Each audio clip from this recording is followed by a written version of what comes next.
يا أحباب محمد، يا أنصار محمد، يا عشاق محمد، يا جند خالد، اثبتوا على عقيدة محمد. الله موجود بلا مكان، ليس كمثله شيء. وأختم بهذه الفائدة.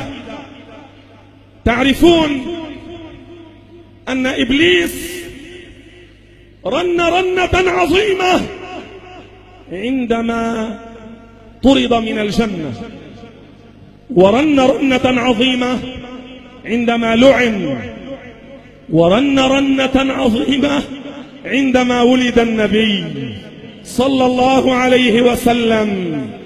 فأول منزعج من المولد هو إبليس.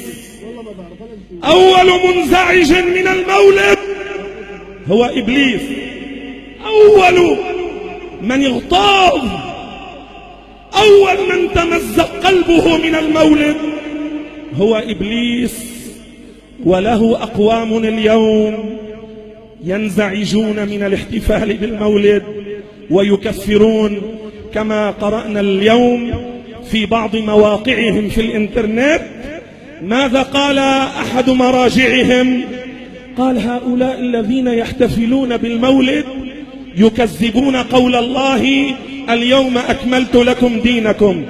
قولوا لهذا الغر، لهذا الجهول، هذه الآية نزلت في حجة الوداع، والرسول ما مات في حجة الوداع، عاش بعدها قريب نحو 3 أشهر، وكانت الآيات تنزل عليه تباعا. قال الطبري وقال كثير من علماء التفسير: آية تحريم الربا نزلت بعد آية اليوم أكملت لكم دينكم. فهل يقول هذا ليس من القرآن؟ هل يريد أن يلغي الآيات التي في القرآن في تحريم الربا في سورة البقرة وغيرها؟ انتبهوا، على زعمهم يحتجون بهذه الآية لمحاربة المولد.